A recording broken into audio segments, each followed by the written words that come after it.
Well, happy Good Friday to you. I'm like maybe a few seconds early. I've got 11:59. I thought I would go ahead and get set up here. I'm trying to relax and kind of make sure my shoulder's not covering anything or that I'm not too weird in the screen. I've got the lighting as good as I think I can get it with the equipment that I've got, and it's noon on Good Friday, and hope you're having a good day. Thanks for being here with me to reflect on the crucifixion of Jesus on this special day that we remember each year. And if you got children, young children, you understand that while I'm not going to be milking this for emotion, I'm just going to be presenting facts. I should put on my teaching cap. No, I can't reach it. I should put on my teaching cap just to remind everybody that this is not for inspiration. This is not a sermon. This is teaching, and I'm going to bring you information from my research and, to the best of my ability, share the facts as I understand them about Roman crucifixion as they intersect with the description of what happened to Jesus in the Bible. And I hope that you'll come away from this with a better appreciation for at least the accoutrements involved. I'm not going to get into feelings. I'm not going to get into personalities. I'm not proselyting today. We don't have an altar call. This is a study. And for those of you who like studies, historical studies, this is for you. For those of you who typically don't like them, I'm pretty good at it. Hang in here with me for a minute. You might find yourself intrigued, but I'll let you make a determination whether you think your 10-year-old or 12-year-old or 15-year-old is ready to hear some of this, because frankly, it's gruesome. It's not that I'm showing body parts or anything. This is not a Quentin Tarantino movie, but it is about a sensitive subject, obviously. And so keep that in mind as we start. Well, where else can we start but Jerusalem, the holy city? And as you can see, that gold dome dominates Jerusalem. If you know where the gold dome is, you know where you are.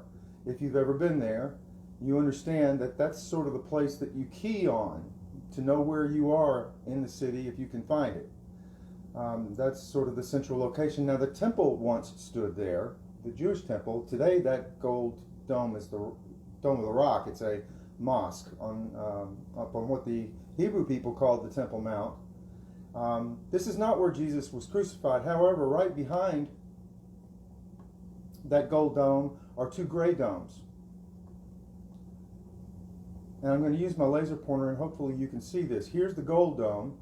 Right above it, these two gray domes. It looks like they're next door, but they're not. It's a good walk. The Via Dolorosa is the famous road that goes from this area to that area. And it's called the Way of Sorrow. It's the traditional walk where Jesus carried his cross. Pilgrims go there and are probably walking in the thousands right now. Even with COVID, I suspect there are a number of people there on the Via Dolorosa walking and carrying crosses and singing hymns in various languages from around the world. And they're headed toward the Stations of the Cross along the way between here and over there where the church is, the Church of the Holy Sepulchre. This is almost certainly the site of Jesus' death and resurrection. If there is no competing site that has any legitimacy. People talk about the Garden Tomb, but it's been debunked for at least 50 years, and it never was really seriously considered by scholars. So this is the place we need to look at, and there is historical attestation for this. It's not 100%, it's not foolproof, but it is a good assumption, and I can give you some reasons why this is probably where he was crucified and buried. And where he was crucified and where his tomb is are shockingly close if you've never been there before, or if you've never seen any diagrams, and I'm going to show them to you. Why is this here? What is this thing? That's the heel bone of a 20-something-year-old guy named Yehohanan who was crucified in the 1st century, right around the time of Jesus. That is a crucifixion nail that went through his heel. Yes, I said his heel. If you've never seen that before, I'll explain it also in the course of this conversation today. I hope that you come away with new understanding about crucifixion, how it can't happen, and how it probably did happen according to Roman records and archaeology. So you're in Jerusalem, you're at the Church of the Holy Sepulchre, you're going to be looking for evidence of what crucifixion was like. This is an aerial of Jerusalem, and right here, that's your Church of the Holy Sepulchre. Here's the gold dome you just saw. The traditional way of the cross begins here at what used to be the Antonia Fortress. It's where it was a garrison for the Roman soldiers. And you follow the Via Dolorosa here, and then it zigs back here, and then over here, and then down and around and over to the church. When I take students, we always go that way, at least once in the trip, and we spend more time in the city, so we go other ways too. But an alternate route would be that if Jesus, instead of being tried at the old Roman barracks, he was more likely tried over here in Herod's palace, where he had a double palace for many dignitaries to visit when they came to town, and functionaries. And if Jesus was tried over here, then he would have walked the other way to his crucifixion, right there. But the Church of the Holy Sepulchre is located right there. Now notice it's inside the city walls, but these are not the walls that were there in Jesus' day. Part of this wall was, but the rest of them are later walls. In Jesus' day, in fact up till 44 AD, this was outside the city wall.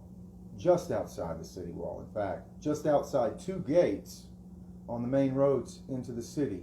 One gate went in here, and one gate went in here. I can show them to you as well. Now on this map, maybe it will help orient you. This is what is called Golgotha, the place of the skull, the place where he was executed. And this wall right here goes back to Jesus' time, but the wall out here does not. They don't want tombs inside the holy city, okay? So when they built that extra wall, they destroyed all the tombs and moved all of the ossuaries, or bone boxes that they kept their families' bones in. They moved them out. You want to make the city free from corpses and tombs and graves and such as that. So when they built this extra blue wall out here and put Golgotha inside of the city, they had to destroy the tombs and remove the tombs. How do we know that this was a first century cemetery in the time of Jesus? How do we know he was buried in a place where they buried people? Well, when they removed the tombs, they missed one. And that tomb today is in the Syrian chapel of the Church of the Holy Sepulchre. And first century Hebrew tombs were of a very specific style. You can't fake it. You can't compare it to the ones that came before and the ones that came after. They're very specific. It's a coke tomb. And we're not focusing on that today. But I just want you to know there's archaeological evidence that was in fact a first century cemetery, because we've got the tomb next door to Jesus's in a chapel next door to his rotunda, and that's right here at the Church of the Holy Sepulchre. Notice again, the temple right here is where the gold dome is today. Over there is the Mount of Olives, the Kidron Valley. The Tyropian Valley is a shallow valley that runs along this side of the temple. Then outside of the wall you have Golgotha on the west side, in front of two entrances to the city.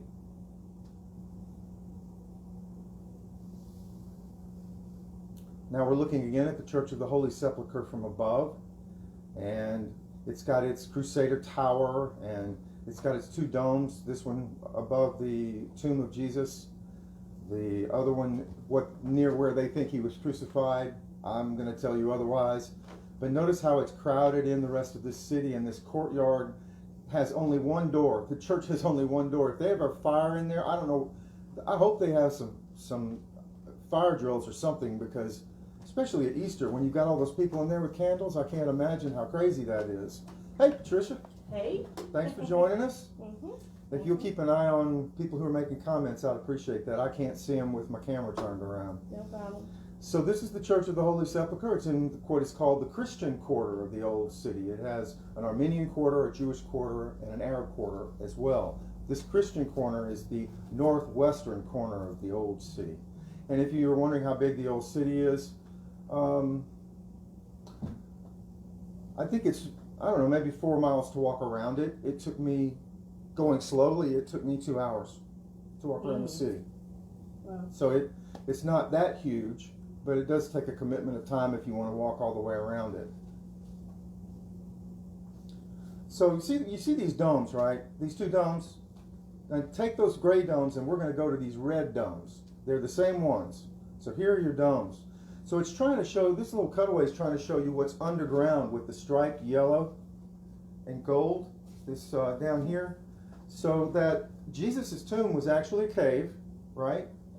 But they tore the top of the cave off, put the church on top of it, and now you can go in there and visit it without the cave, without the top of the mountain on top of it. They took off the ceiling. They took off the roof. They opened it up to the sky and built a church on it. All right? And then over here, there's an outcropping of white limestone that looks, well, it did before they put a church on it. It looked like a skull. That's why they call it Golgotha, the place of the skull. The tradition is that, of course, they had to crucify people up on top of that little thing. I'm going to argue that they absolutely did not do that. I had good reasons to say why, but they did crucify near this spot. It doesn't say that he was crucified on top of the place of the skull or on the place of the skull. It says he was crucified at the place of the skull. You don't have to get the Romans to go to all the trouble to haul everything up there on that tiny little spot to get 3 people crucified. They were not that interested in doing anything that elaborate. Romans tended to be pretty gruesomely efficient. You know, the easiest and fastest way to do stuff. That would not be easy or fast to get them up there and crucified on top of that hill. They didn't do that anywhere else in the Roman Empire. I don't know why they would do it here. They crucified people at eyeball to eyeball level on a road that goes into a gate outside of a city. And that fits the description in the Bible of where Jesus was crucified, by the way. Right outside the wall.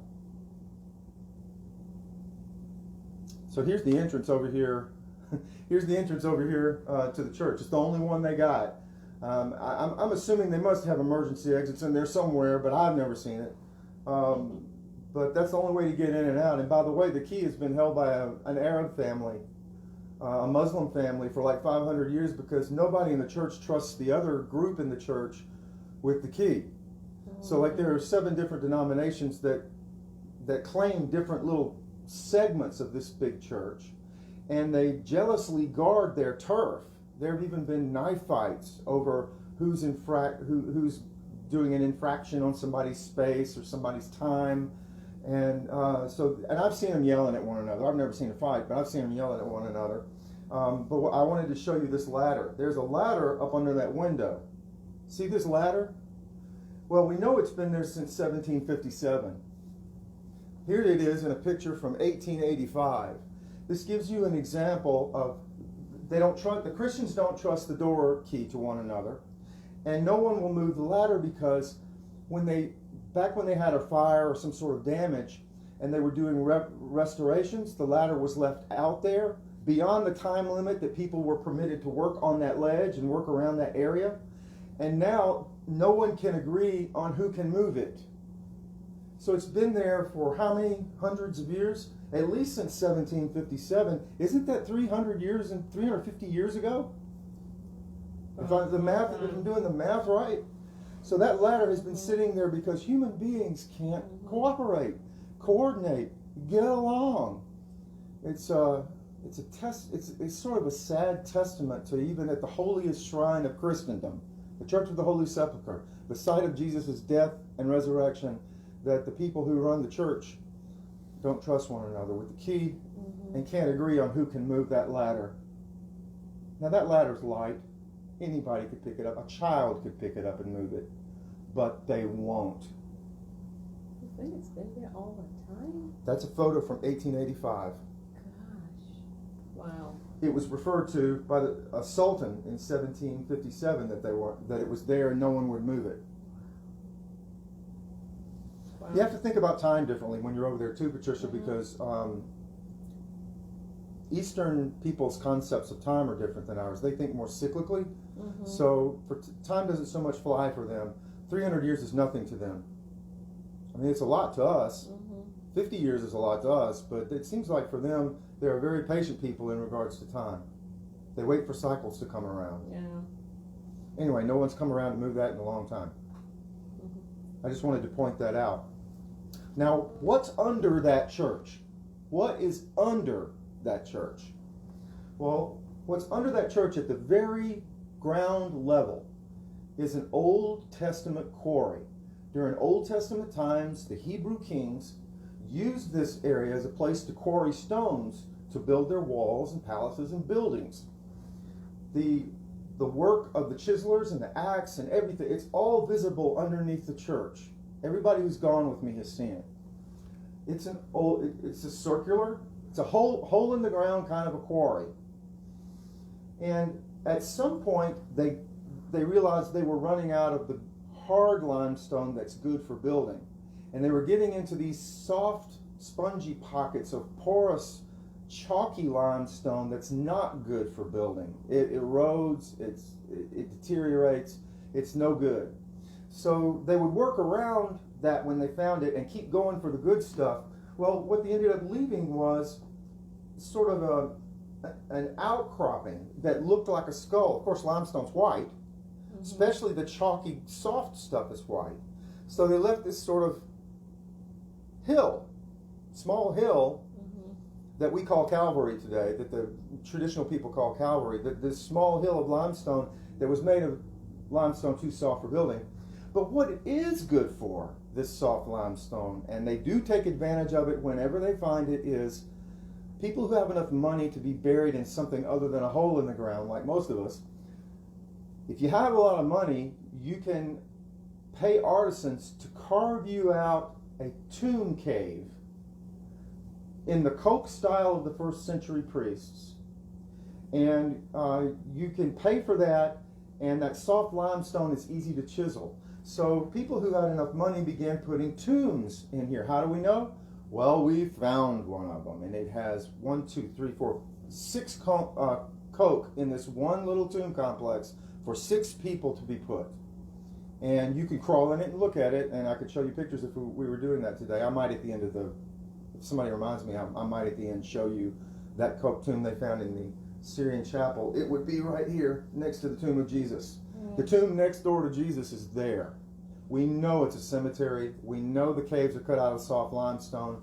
We know that that hill is there. So that's what's underneath, is a really old quarry that got turned into a cemetery. So when the revolt happened in 70 AD and they burned the temple and destroyed Jerusalem, they began to rebuild it. And Emperor Hadrian was really instrumental in doing that. He renamed it Aelia Capitolina. It's not Jerusalem anymore. Aelia Capitolina.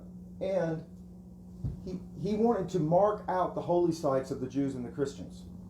So what's the holy site for the Jews? It's where the temple stood. So what did he build there? He built a pagan temple to Zeus or Jupiter. You know, they have a Greek name for the gods and a Roman name for the same god, Zeus, Jupiter. And guess where they told him to build the temple to Aphrodite or Venus?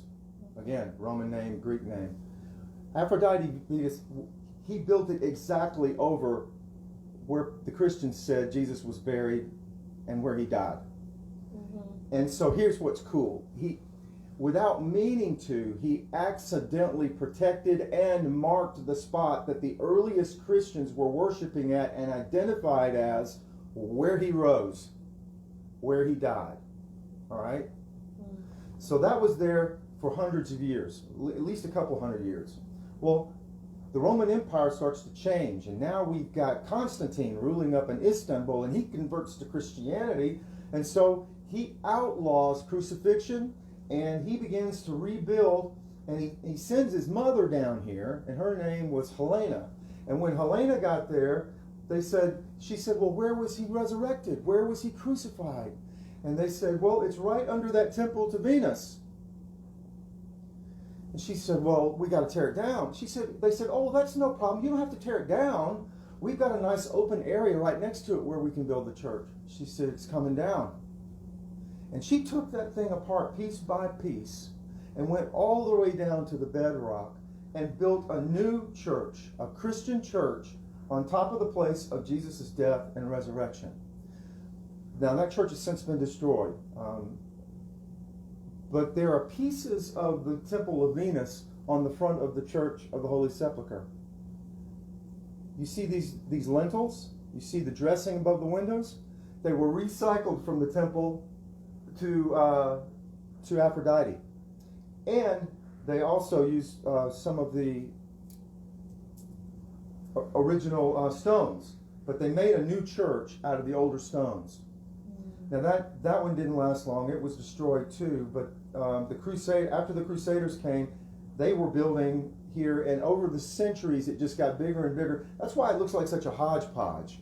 It's because it was built in chunks over time, and it wasn't built all at one time by the same architect. It's sort of chapel after chapel, room after room, monastery after monastery, dome after dome added onto. And there are 7 different denominations that claim little sections of the building, including the Ethiopian Christians who are very dark skinned. The Ethiopian Christians live up on the roof of the Church of the Holy Sepulchre because they couldn't find a place inside. And for many years they just squatted up there. Then they built some tents, and then they started building themselves some little huts. And you can see their little homes. I mean, I don't know what their addresses are. I mean, I don't know if their address says on the roof of the Church of the Holy Sepulchre if they want to get mail, but that's where they live, on the roof, literally. So you go from an Old Testament quarry to the place of Jesus' death and resurrection, to the Temple of Aphrodite, to Constantine's first basilica, and then to the Church of Holy Sepulchre that we have today that's been there since about the 12th century, time of the Crusaders. That's just sort of a layer by layer look at it. Now I've got 2 models here to show you where I think Jesus was crucified. And you need to see the red X's. See this red X? That red X right there. Okay? Now see this red X, it's the same spot, different model. Okay? Notice it's at the intersection of 2 roads, and both of those roads lead to gates. And that corner right there, between those 2 roads, is visible from both gates. Now why is that important? Well, the Romans were very smart and very efficient, and what they wanted you to know when you came to Jerusalem, or any other city for that matter, what they wanted you to know as you were going into the gates of the city is, we don't mess around. That's where they crucified people, where you couldn't miss them. You had to walk past dying people to get into the city, and it was a warning to you. You know, today we put beware of dog. All they had to do was put some dead people on crosses, and they did it all the time. I'll be telling you in a minute who they put on crosses, because there were rules about that. You couldn't crucify some people, but some people you had to crucify. So what we have here is that limestone outcropping that looks like a skull. Thus they called it Golgotha in Hebrew, place of the skull. And there it is again from the other side. And the reason you see those terraces is because inside the church, underneath the church, you can see the terraces of stone, both on the ceiling of the excavation and on the floor, where the pickaxes of Old Testament Hebrew people were down there working, getting those stones out to build Solomon's temple, or Hezekiah's wall, or some other famous place in Jerusalem from those old days. It went from a quarry to a site of execution to a cemetery. And Joseph of Arimathea, a rich man, had just built he commissioned someone to build a new tomb right here, okay? Right in here. So when he asked Pilate for the body, his intent was to put him in that tomb because they didn't have nowhere else to put him in. It was almost dark. The Sabbath was about to start. They had to hurry. They couldn't finish his burial. They just had to get him in there before the sun went down. And that was the nearest place to put him. He just happened, quote unquote, just happened to have a place to put him. And Joseph of Arimathea, the scripture says, rolled the stone over the entrance of the cave himself. And John says Nicodemus helped him by bringing spices that they left inside there for when the women came back. And Mary Magdalene and other women were sitting outside watching as they put him in the tomb, and as Joseph of Arimathea rolled the stone. They knew exactly where it was. They wanted to know where he was laid, so when they came back after the Sabbath, when they could work again, because you can't anoint bodies on the Sabbath, that's work. So when they come back on Sunday morning, what they would do is, first light, they'd go down there and they'd finish dressing his body, slip him into the cope tomb, seal it, come all the way out of the mourning chamber where they have benches where he was laid. And see, he wasn't completely interred. He was lying on a preparation bench outside of where he would be interred. But he was behind the rolling stone, waiting for his burial to be completed, which never happened because, well, he woke up.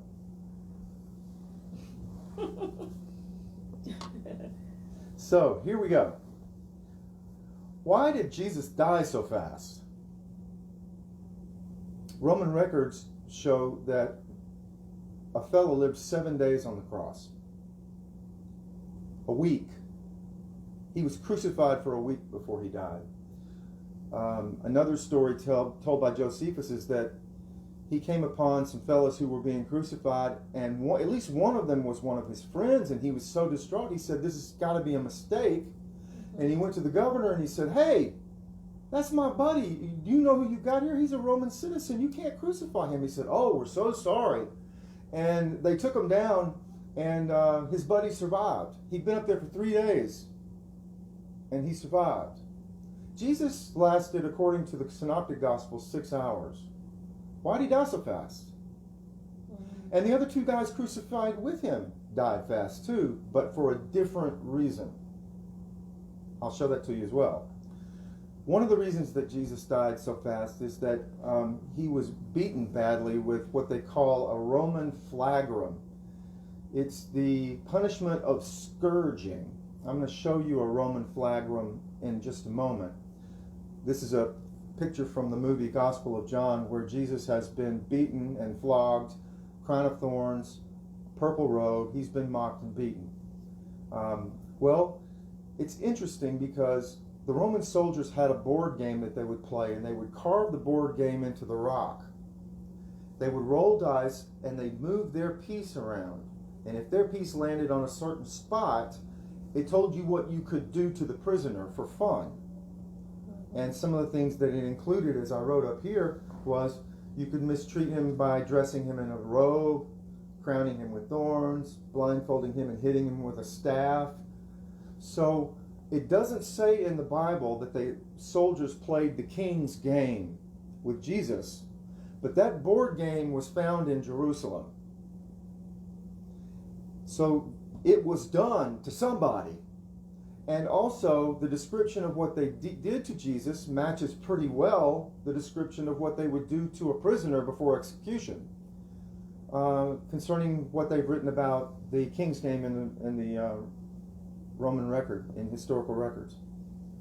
Wanted to show you that, just to let you know that that's a possibility. I didn't say it was 100%, but I think it's a possibility. No matter whether it was the king's game or not, he was brutally treated.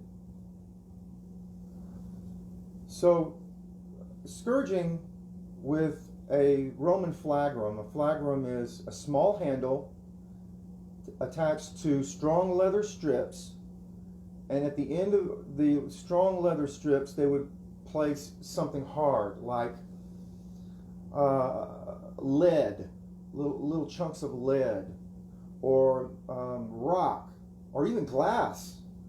And these cat o' nine tails, as they call it, it was designed to flay your flesh, so it was particularly barbaric.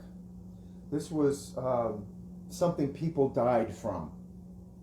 And it wasn't just from loss of blood, because you might not bleed that terribly from wounds that aren't that deep, but it would change your body chemistry. It would lower your blood pressure. It would raise, you would go into what is called, you begin to go into what's called hypovolemic shock, from the shock of the pain and combination with blood loss and blood pressure changes and nerve damage.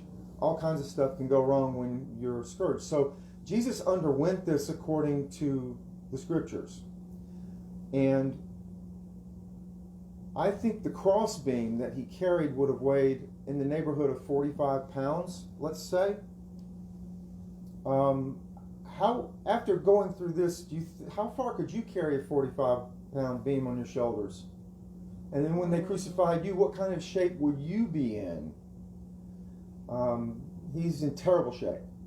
By the time he even gets to Golgotha, he's in terrible shape. Now, it's not like in the movie that The Passion that Mel Gibson made. Mel Gibson has a way of exaggerating everything. And the Roman flagrum in his movie is big, giant metal razor blades. That, I mean, I think they're the size of a graham cracker. They look like it looks unrealistic. I've never seen anything like it in the museum. I've never read anything about anything like that. Maybe he knows more than I do. But this is what a flagrum is supposed to look like. These are recreations by scholars who know what they're doing. We can trust that or Mel. You can go with Mel if you want to. I know he's handsome and talented, and some of y'all just may want to go with Mel. But he's a movie maker, not a scholar. And it's so ironic, every time they make a Jesus movie, they just don't often consult scholars. Yeah. Now, there are differences in the descriptions of Jesus' crucifixion between Matthew, Mark, Luke, and John. Yes, there are differences, but there are a lot of things that are the same. All right? So mentioned in all four Gospels, right here, mentioned in all four Gospels is he was killed at a place called Golgotha, or the skull, or the place of the skull. Soldiers offered him wine at some point. In two of the Gospels, maybe three, it's before he is crucified. There is a titulus. Now, the titulus is the sign of your crime, that they paint your crime on. The criminal would usually wear it roped around his neck. And then at the site of his crucifixion, it would be hung on the cross. What's your crime? Well, Jesus' crime was for being king of the Judeans. And the reason I say Judeans is because in the biblical Greek, if you look at the Bible in its original written language, it says Judean, not Jews. So I'm trying to be more specific and accurate. Jew is a term that's more modern. Judean is the original term from which Jew comes. They all agreed that he was crucified, Roman crucifixion, although it doesn't describe how. Two men were crucified with him on either side. Soldiers gambled for his clothes. Women followers watched. His final breath is described, and Joseph of Arimathea asked Pilate for Jesus' body, took him off the cross, carried him over to his unused tomb, brand new tomb, put him in it and rolled the stone. Okay, that's all in all four Gospels. We also have some things that are in three of our Gospels, the Synoptics, Matthew, Mark, and Luke. It says that Simon of Cyrene carried the cross for Jesus, presumably because he couldn't. Now, I've got a trick question for you, if you're ready for your quiz for the morning. How many times does Scripture say that Jesus fell as he carried the cross to Golgotha? Have you got a guess, Patricia? 3. That's the most common guess, 3. Mm-hmm. And when you are on the way of the cross, when you're doing the stations of the cross, I believe there are 3. Mm-hmm. In Scripture, he fell 0 times. It's all tradition. All that falling stuff is tradition. However, I want to tell you something about falling. A whole cross would have weighed in the neighborhood of 150 pounds. Impossible to carry. The Roman records show clearly they didn't carry the whole cross. The post of the cross was kept at the execution site. Prisoners carried the crossbeam tied to their shoulders. Now, you put a crossbeam on Jesus' shoulders, right? I've got something here to demonstrate with if I don't break anything with it. So they put the crossbeam on his shoulders, like this, and then they tie his hands to it. Now, if he's walking along like this, or if Simon of Cyrene is carrying it, whoever's carrying it, what if you stumble? What if you're falling forward? Your hands are tied out here. There's a 45-pound beam on the back of your neck. What's going to happen? You're going to go face first into the pavement, and this thing's going to slam into the back of your head. Okay? You're not going to fall 3 times like that. You're just not. That would kill you. Or at least knock you out so that you couldn't walk. At any rate, it says that they got Simon to carry it. It doesn't say Jesus fell. It says they got Simon to carry it, which may have been the fact that he couldn't pick it up. John, on the other hand, tells us that Jesus carried his own cross and makes no mention of Simon at all. So we do have a bit of a contradiction there. John's different sometimes, and that's one of them. John says he was crucified at noon, or suggests he was crucified at noon, whereas right here you can see the Synoptic Gospels, Matthew, Mark, and Luke, say 9 o'clock. People derided him as they went by. John doesn't mention this. Darkness from noon to 3 p.m. John doesn't mention this. Jesus dying at 3 p.m. John doesn't mention this. The curtain of the temple torn from top to bottom. John doesn't mention this. What's the point of the curtain being torn from top to bottom in front of the Holy of Holies at the temple? It's the same as the high priest tearing his garment when he hears blasphemy. This is God tearing God's garment from top to bottom at the death of his only son. Now, why would a God who's punishing Jesus and turning his back on Jesus be grieving like that? Right? So there are many things that are the same. These things are mostly the same in Matthew, Mark, and Luke, but there are other differences too. And I thought I'd show you the so-called 7 last words of Jesus. You have to use all the Gospels to get these. Matthew only has 1. Luke only has 1. They only tell us Jesus said one blessed thing from the cross, and that is he quoted Psalm 22, the first verse. My God, why hast thou forsaken me? Eli, Eli, lama sabachthani. That's all Jesus says on the cross in Matthew's Gospel and in Mark's Gospel. In Luke's Gospel, Jesus says, Father, forgive them, for they know not what they're doing. Today you will be with me in paradise, and Father, into your hands I commit my spirit. John says that he said to his mother, Woman, behold your son. Son, behold your mother. He was handing his mother Mary into the care of his apostle John. We presume John. That's a good educated guess. That disciple is never named for unknown reasons. John's Gospel also says that Jesus said, I thirst, and it is finished. Notice how we've got 7 sayings from the cross, but they're spread out differently. Matthew and Mark are together, Luke's all by himself, and John's all by himself. It's very interesting. Yeah. Now, just a basic thing about crucifixion, because the Romans didn't invent it. The Romans learned the practice of They learned the practice of crucifixion during the Punic Wars with Carthage. And this was back in the 3rd century BC. For the next 500 years, the Romans perfected crucifixion until Constantine I abolished it in the 4th century AD. Now, what do I mean by perfected crucifixion? What I mean is that soldiers had a way of figuring out how to do it so that it can be done easily and quickly. The easiest and quickest way to do it, because they don't want to go to any trouble, not for a prisoner. They want it to be the quickest and easiest way to do it, but they also want the crucified person to be in a position that's the most comfortable. They don't want them not to be able to breathe. They want them to be able to breathe.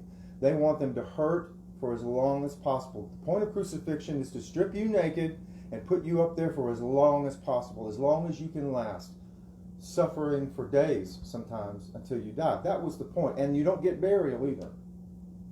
All over the Roman world, we have never found any crucified remains except in Jerusalem, because Jerusalem was the only place where the Romans made a concession to Jewish religious sensibilities. They just didn't want defiled corpses up on those crosses on the Sabbath and on festival holidays. So they wanted to get you off the cross before sunset when it was on the eve of a holiday. And guess what? Jesus was killed on the eve of a Sabbath. So they wanted him off the cross by 5 o'clock, right? And they could ask for his body if they wanted to, because it was allowed in Jerusalem. But elsewhere, what happened to your body?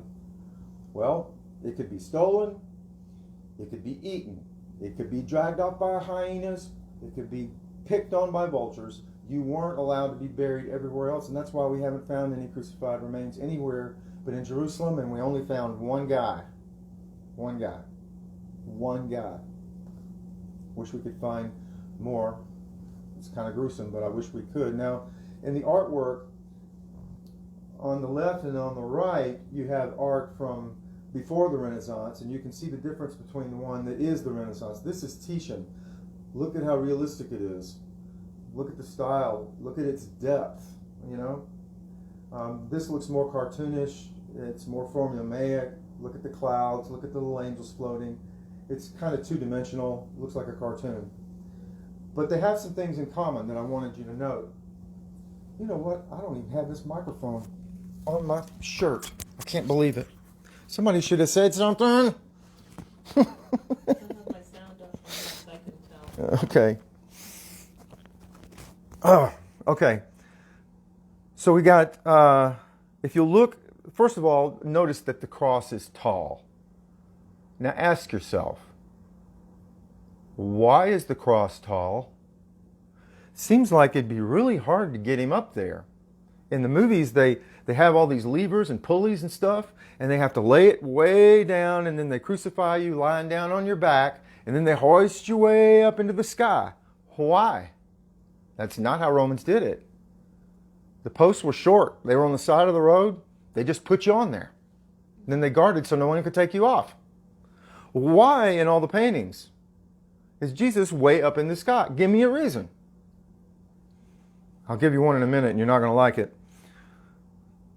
Notice also that there's a skull here, there's a skull here, and there's a skull here. Why is there a skull at the base of the cross in all three of those paintings? In fact, in thousands of paintings on altars all over Europe and the Middle East and Russia, they always have a skull at the base of the cross. Well, they didn't know what we know today about the outcropping of limestone that looked like a skull. And even that is a presupposition that fits the evidence. They came up with a theological explanation for why this place was called Golgotha. They thought, well, Adam was buried there. The original biblical first human being, Adam, was buried there because Jesus' blood has to pour down the cross and over the skull of Adam to wash away the original sin.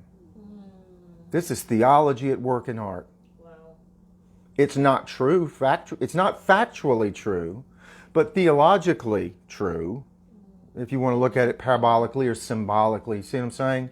So they weren't trying to convey what historically happened. They were trying to convey the meaning of Jesus' death as the forgiveness of sins, the sins of the whole world, the Lamb of God who takes away the sins of the world. That's what's going on here. But keep in mind that he's way up in the sky. And one more thing. If you're crucified in this position, notice there's one nail going through both feet into the front of the cross, and there's a nail going into the front of the cross through both hands. That's 3 nails, and that's important symbolically too. It was written about a lot because that's the Father, Son, and Holy Spirit. The 3 nails representing Father, Son, and Holy Spirit, and their activity of saving humanity on the cross was a joint effort of the Father, Son, and the Holy Spirit, to use traditional language. But another thing I want you to notice is that really what would happen if you nailed somebody to a cross like that? If you actually did it, nailed someone through the palms of the hands, and nailed someone through the top of the feet with one nail on the front of a cross, what would their bodies do just based on gravity and body weight? They would do this.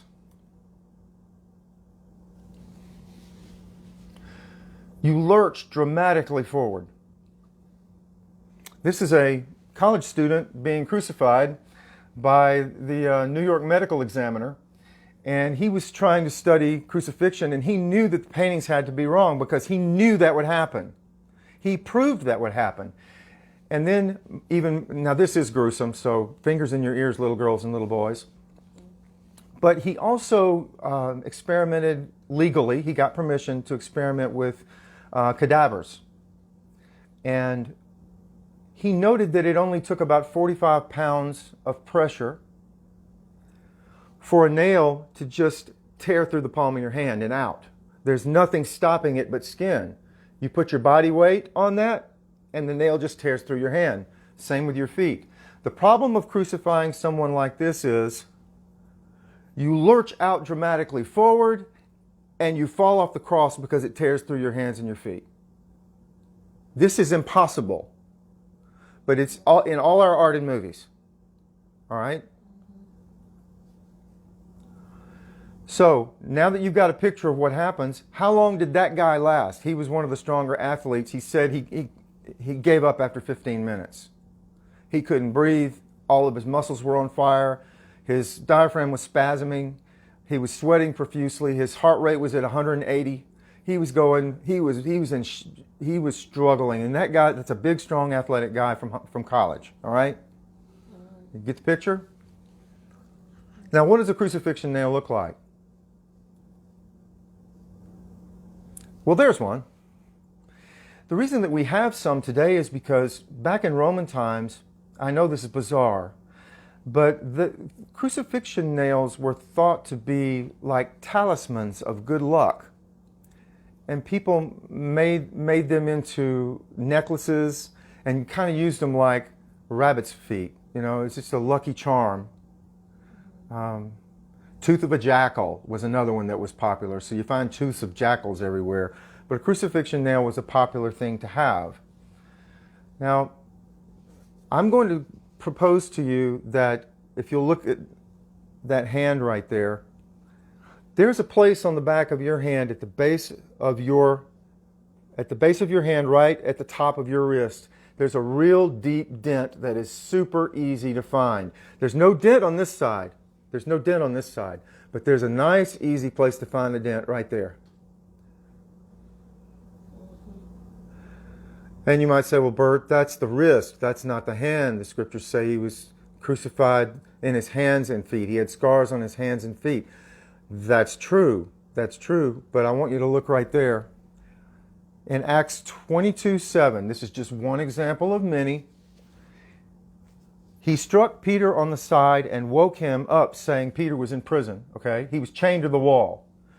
Woke him up saying, get up quickly. There's an earthquake. Okay? And the chains fell off Peter's hands. So, wait a minute. Do you put chains on hands? Or do you shackle them to your wrist? If you put it on the hand, you can get it out. Yeah. Put it on your wrist.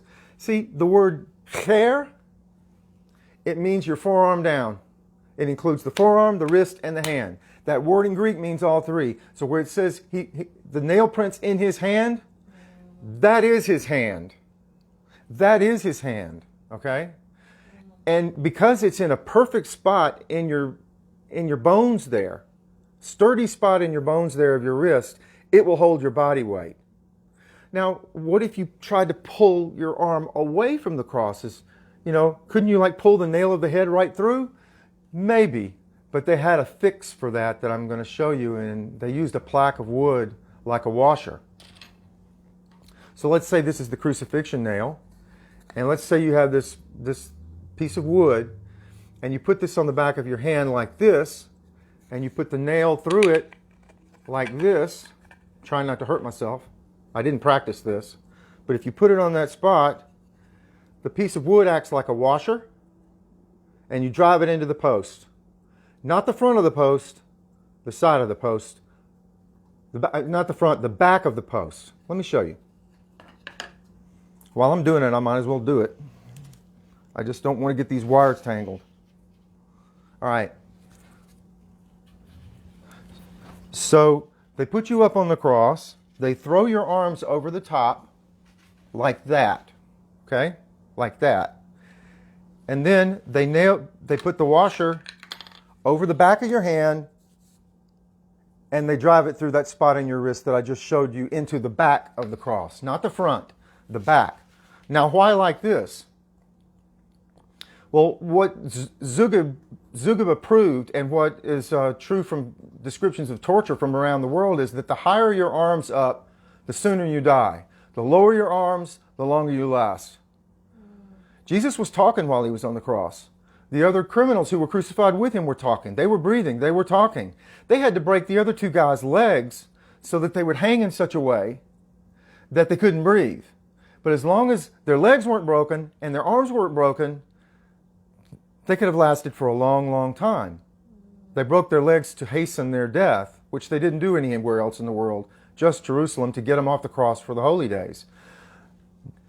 This way, Jesus, the way I'm proposing is that Jesus was nailed, his hands were nailed palm against the back of the cross, through the back of his wrist, like this. I don't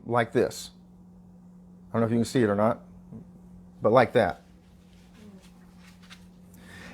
And the plaque of wood that they used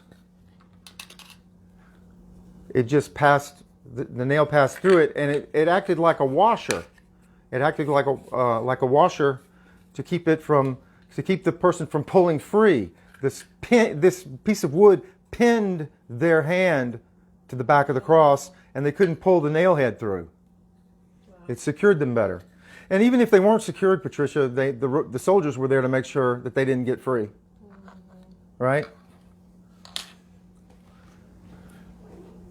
So now take a look at the only crucified guy ever found.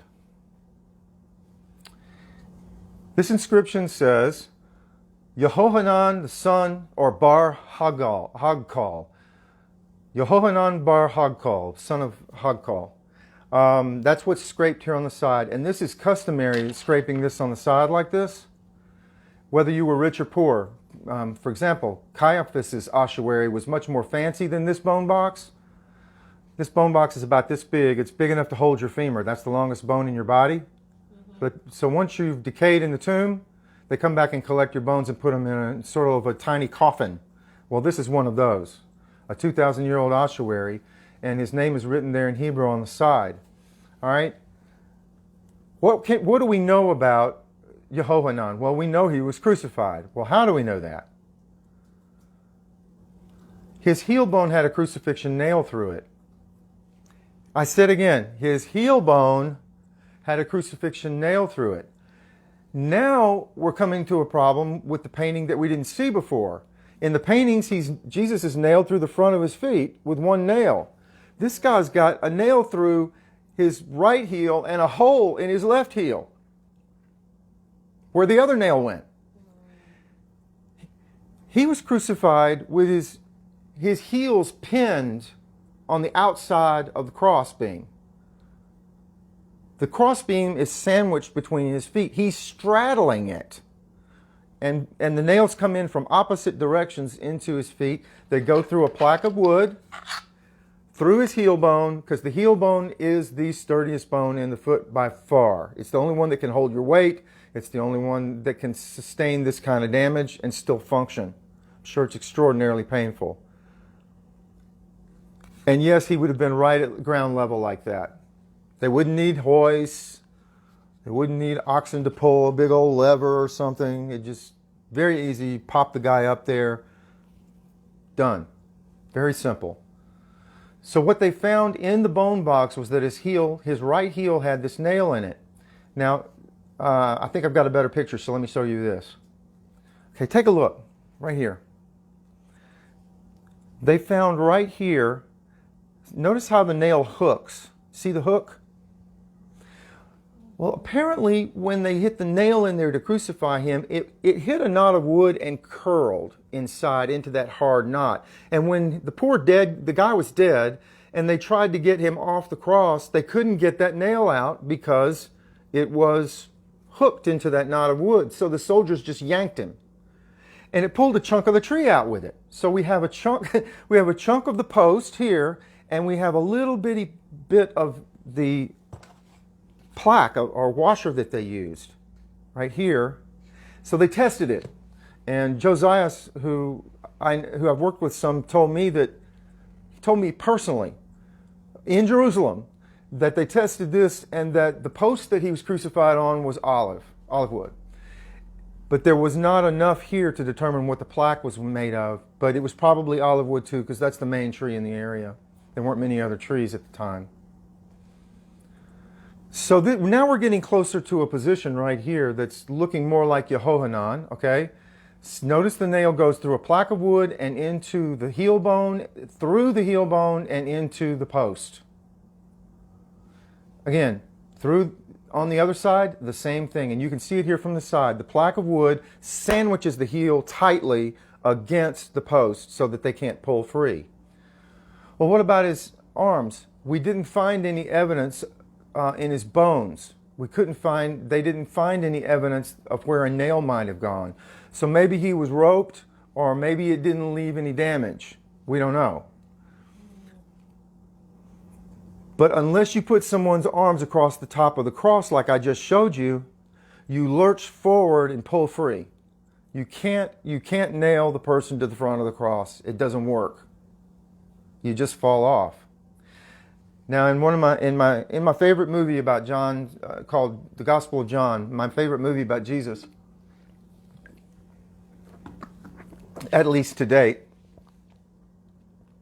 they wanted to do a realistic crucifixion scene. Look what they did. They asked scholars for a change. That's one of the reasons I like this film. When they recreated Jerusalem, it looks like Jerusalem in the first century, according to the archaeologists. When they recreated the crucifixion scene, they said, well, we don't know what to do with Jesus' hands, but we know that what they probably did with his feet, because that's the way Yohanan was crucified. They nailed his heels to the side of the post. Right? But then what happened? The guy playing Jesus lurched forward so far that they had to rescue him.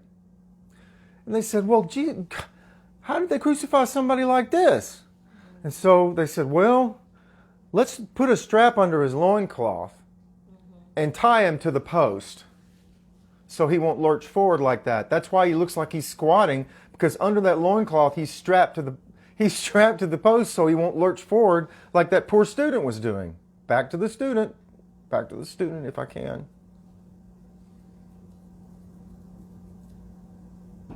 Like that. See, that actor wants to go in that, he's going that direction, but they tied a strap under his shorts to keep him close to the cross, which is funny, but it's great. That's really great. I wonder if they realized how close they were to understanding that they're getting closer to the position that the Romans would have used. That was the simplest and easiest and most effective and hurt the most for the longest. Okay? Tradition says through the top of the feet with one really, really long nail. 45 pounds of pressure pulls that nail out through the toes. There's no bone there to support it. And the weight of a man would cause you to fall off. But if the nail goes through this plaque of wood and into the heel bone, the strongest bone in the foot, and then into the post, that's a different matter. That's secure. You're not going anywhere. So let's continue to move toward what position Jesus was in, probably. Because we're leaving out things about how the Romans did it, and I'm about to show you. Here's my friend Josias that I've worked with in Jerusalem and in Mississippi. This is archaeologist Vasilios Sefaris, who died not long ago, who I met in Capernaum. And they did some of the primary work on Yohanan's bones. He's a forensic anthropologist, and he was the main curator at Israeli Antiquity Authorities. That's Josias, that's Vasilios Sefaris. And they're the ones who...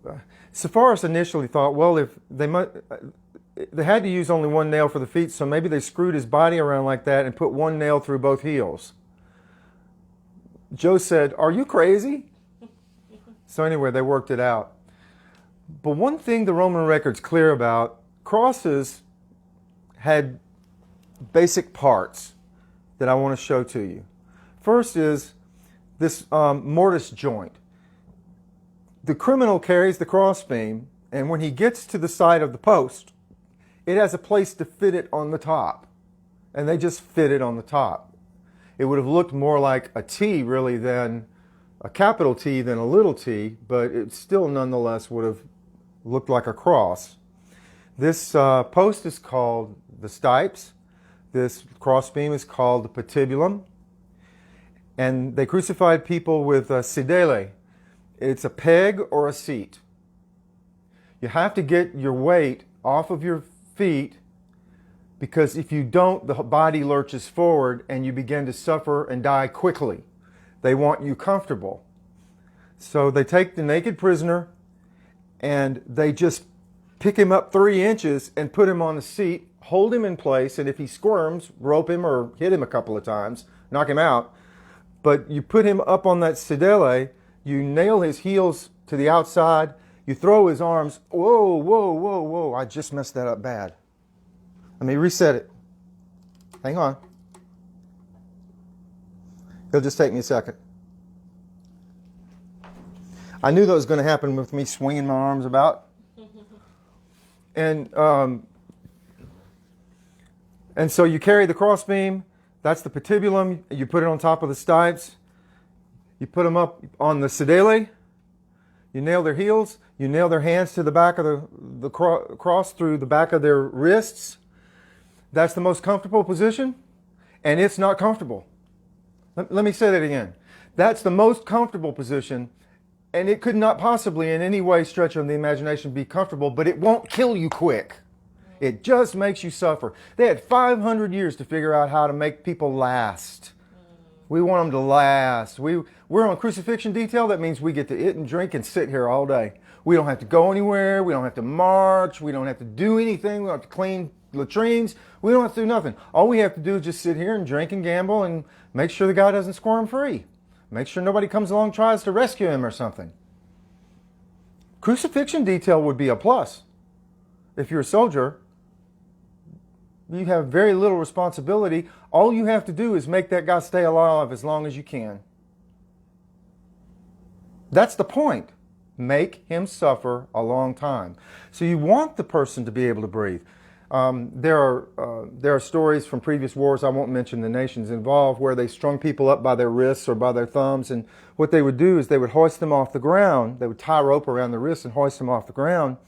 And people passed out in 10 minutes and were on the verge of death in 15. The higher your arms are, the quicker you begin to be in distress. Okay? Everything begins to collapse. You begin to have nerve damage. Everything starts going wrong. So once they passed out, they'd let them back down. They'd revive them. And then they'd hoist them up again. Over and over and over. They couldn't leave them up like that because they would die. And they wanted to torture them. So as soon as they passed out, they would put them back down, revive them, and then hoist them up again. I guess they're trying to get information out of them or whatever they're trying to do. The point is for your arms not to be up. Your arms to be back and down like that. Well, not that picture, but I'll show you a better one in a minute. I'll show you the best picture I could find. It's not perfect, but I'll show you the best one I could find. The sedele takes the weight, some of the weight off, so you don't lurch forward. It kills that gravity pull forward. Also, your arms back over the back of the crossbeam keep you from going forward. So now your back is pressed against the cross, your butt, and you're sitting with your butt pressed against the cross because you're sitting on a peg. I think they were round pegs. I don't know about this 2x4. You know, you go with what you can find on the internet. Mm-hmm. So let's change subjects, but it's for an important reason, and it's for a very graphic and gross reason. But I want to talk to you for a minute about bathrooms in Jesus' day in Roman times and how they work. This is a typical latrine. It's at a bathhouse. And you can find these in every city in the Roman world, including Jerusalem. Yes, they have found them in Jerusalem. I have seen them with my own eyes. Okay? This is the way they did it. All right? It's a bench with holes in it. There's no privacy. People just went in, and well, of course, they had men's and women's. Mm-hmm. I read one time that in Beit Shan, they would have women's hours and men's hours, and they would alternate. So I guess you'd have to wait. But that's just like today, right? Women have to wait anyway. You're in line forever. Yeah. And then you go in here and you've got no privacy. But let me show you how it works. Now, I want you to notice some of the elements. First of all, there's a hole on the top. But why is there a hole? Why does the hole extend to in the front? Why do the holes extend to in the front? That's weird, right? Looks like a keyhole. Mm-hmm. All right? Now, notice that there's a trough here where they have fresh water running through it. The trough is running right in front of your feet. So if you're sitting here, there's a water trough right in front of you. What's going on here? How do you use this bathroom? Here's a picture of how they did it. I've got several. All right, here we have 3 dudes, and they are using the facilities. And notice that they have in their hands what looks like a drumstick, but these are actually called a sponge on a stick.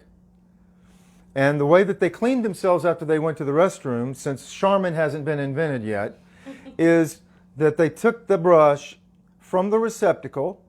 It's a public brush.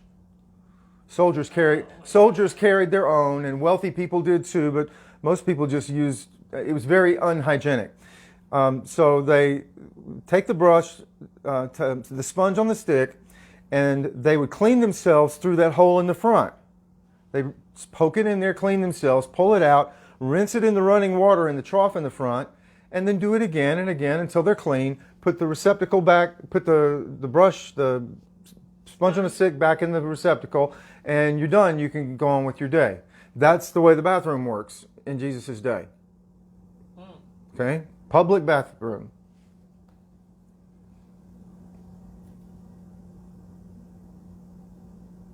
Another picture. You sit here, you clean your brush here, you pass it underneath to clean through the hole here, okay? So that the brush can reach in beneath you. Gotcha. This is what one would have looked like. And when they excavate these latrines, when the archaeologists go underneath to excavate and they're wondering about things like, they test the poop for things like what are they eating? What is their diet? What seeds will we find and stuff? Guess what they found mostly? They found a whole ton of bits of sponge. Tons of little bits of sponge. From using those sponges for hundreds and hundreds of years, little pieces coming off. A lot of sponge under these toilets when they excavated there. Okay, there are two names for it. Xylospongium is my favorite. But it's also called Tusorium. But it means sponge on a stick. Xylospongium. Gosh. That's nasty, right? It is. Okay, so what records do we have about that this was true, that this is how they did it? Well, one of the records is funny because it's graffiti on a wall. Now, in the bathrooms, people would maybe they don't do that today, but people like to write on the walls in bathrooms in the ancient days. Of course, they do it today too. And they would make up little limericks or rhymes that were supposed to be funny. One of the limericks, get this one right here. This one right here. This is the actual words that are on the wall of that toilet. It says in English, "No one gives you a long lecture, Priscanius, as long as you use the sponge on the stick." Now, all of them are insults, okay? They're all insults with somebody's name. They're making fun of some friend about his flatulence or something. They're all bawdy. It's what you'd expect to be written on the wall of a restroom. Yeah. Okay? But what the scholars think that he's saying is that, that he stinks. He smells bad. So he must not be using the sponge on the stick. Oh, I get You won't get long lectures from us about how bad you smell if you just use the sponge on the stick, Priscanius. I think that's what he was trying to convey. Also, there's a reference from one of our very best Roman historians, Seneca. In the middle of the 1st century, he reported that a Germanic gladiator had committed suicide with a sponge on a stick. The gladiator hid himself in the latrine. I'm going to the bathroom before I go out to fight. Gladiator, I'm going out to fight. He didn't want to fight, so he decided to kill himself. And what he did was he took the toilet brush and just jammed it down his throat. I told y'all that it was going to be graphic occasionally, and that's one of the spots. Here's another drawing of how it worked. Again, you can see he's washing the sponge in the trough. There's a receptacle over there. And you can just generally see how that works. You got a feel for it now. Okay, this is the part that's hard to talk about, and I'm not going to do it with emotion. You'll not know that it's hard for me to talk about this, but here are the facts as I see them. The only reason that the artists put Jesus really tall up high on a cross is because in the story of Jesus' crucifixion, it says that they put the sponge on a stick, that there was a sponge on a stick. And they assumed, well, if they had to put the sponge, couldn't they have just put the sponge in his mouth? Well, maybe he was too far up to reach, so they had to put it on the end of a spear or a stick to get it up to him. So from then on, whoever thought of this brilliant idea, Jesus is 30 feet up in the air. All the art, all the movies, for one reason, the sponge on the stick. But the sponge on the stick has been misinterpreted by all the artists and all the movie makers. The Roman soldiers would have had a sponge on a stick as a part of their normal gear. These are the kinds of things they would carry. Sponge on a stick, a belt, a purse, money, and buckles. That's what Roman soldiers took, bare basics. Because you don't know if you're going to be near a bathroom. You need to have your toilet paper with you. You need to have... So the soldiers who were crucifying Jesus, at least one of them would have had one of those. Why do we have to invent a super tall cross and a sponge way up on the end of a really, really long stick to go up to his mouth so that the soldiers have to hoist a hit prisoner way up into the air and all the trouble? Romans don't do that. It's simple, quick, grisly, and efficient. That's the way they do it. You put them on the peg, you nail them down, you gamble for their clothing, and you wait for them to die. By the way, meantime, you do terrible things to them. They had already shoved a crown of thorns on his head. They had already hit him in the face, beat him with a rod. They'd already scourged him with a cat of nine tails. They'd already spit on him, etc., etc., etc. He had already been abused in a million number of ways. But could this be the final insult? That they used, this soldier used a toilet brush to give him something to drink? I mean, it doesn't get any grosser than that, but it's a possibility. I'm almost done.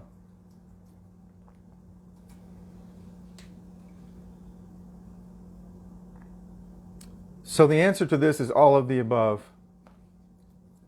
In the Gospels, Matthew says it was a sponge on a stick. Mark says it was a sponge put on a stick. Luke leaves it out, probably smart. And John says a sponge on a branch of hyssop. Why a branch of hyssop? That's theological. Because hyssop was what the Israelites were instructed to use to smear the lamb's blood on the doorposts so that when the angel of death came over, they would not lose their firstborn children too. Right? That's theological. And my question to you is sponge on a stick, is this the final insult to Jesus before he dies? Because after the sponge on the stick, it's finished. So a quick summary. The easiest way to crucify someone, the fastest way to crucify someone, and based on the evidence, the best way to prolong their life and their suffering. There's a short post in the ground at the site of execution. The victim carries the horizontal crossbeam to that location. They're put together, the crossbeam on top of the post, they fit together. The victim is lifted by the soldiers onto the peg or seat. They hold him in place manually or using ropes. His arms are thrown over the top and behind the crossbeam, and his legs straddle the post. They start the nail through 4 small plaques of wood. 2 of them are held to the back of the victim's wrists and to the back side of the crossbeam. The back side of the crossbeam. Look, the back side of the cross. His hands are behind the cross. He's not nailed to the front, to the back. The soldiers find the dip in the back of his wrists with their finger, drive the nail through the plaque, through the back of the wrist, and into the back side of the crossbeam. They do the same thing with the other wrist. Another soldier, meanwhile, takes the other 2 plaques with nails piercing them and holds them over the heel bone, and he drives the nail through the plaque, through the heel, and into the post. If ropes were used, they can be removed once the nails are secured, or not. The soldiers then stand guard until he dies to prevent a rescue or an escape. This is a good picture, except the hands are turned the wrong way. This artist has him throw the hands back and then twist his arms all the way over like that so that his palms show. We just really want the nails to go through the front. We're conditioned to think it's through the palm of the hand, on the inside of the hand, but the facts point in the opposite direction, through the back of the wrist, on the back of the cross. So that's where we are. Question. In the biblical accounts, who is the only person to witness Jesus' death on a cross, to witness Jesus' body being laid in a tomb, and to witness Jesus in person raised from the dead? What's your best guess? There's only one person who saw all 3 of those. Saw him die, saw him being laid in the tomb, and saw him raised from the dead. Joseph from Arimathea. Joseph of Arimathea is a good guess. He probably did, but it doesn't say Jesus appeared to him as the risen Lord. Mary then. Which Mary? There are bunches of Marys. I know. The one who was at the tomb. There were several Marys at the tomb. There were several Marys at the cross. Is it Magdalene? It is Mary Magdalene. It is Mary Magdalene, the only person on that we know of, but from Scripture, who saw all three of those things. Yes, it's Mary Magdalene. So here's my closing question, and it haunts me. Read along if you will.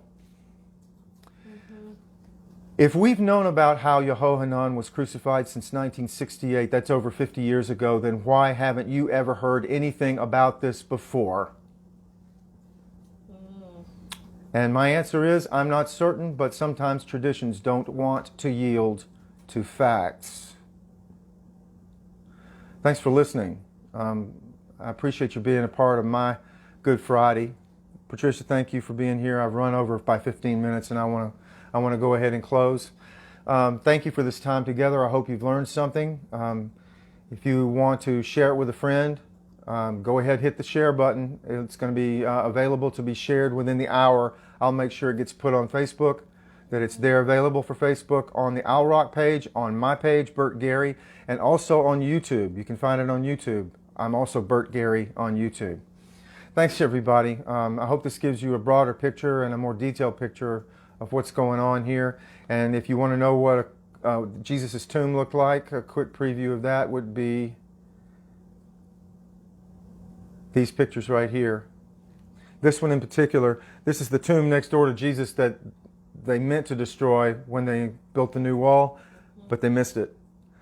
Jesus would have been laid on a preparation table, and then after he had been prepared, he would have been slipped into that coke right there, and it would have been sealed up. Then you would walk out of the preparation area. So you stand down there, you prepare the body, you slide the body in, you cap it, you walk out, you roll the stone on the outer door, and you're buried. Jesus never got that far. He was just lying out here to be prepared. He was waiting for the women to come on Sunday morning and do that. But when they got there, Jesus wasn't there. What did Jesus' tomb look like? Exactly like that. This is the tomb next door. This is a style of tomb they only did for a very short period of time, and it was only Hebrew people who did it. Very specific. You can't fake that. That's the real deal. And this is mere feet from where he was crucified. It's within 100 yards. Thanks, everybody. Hope you have a great day.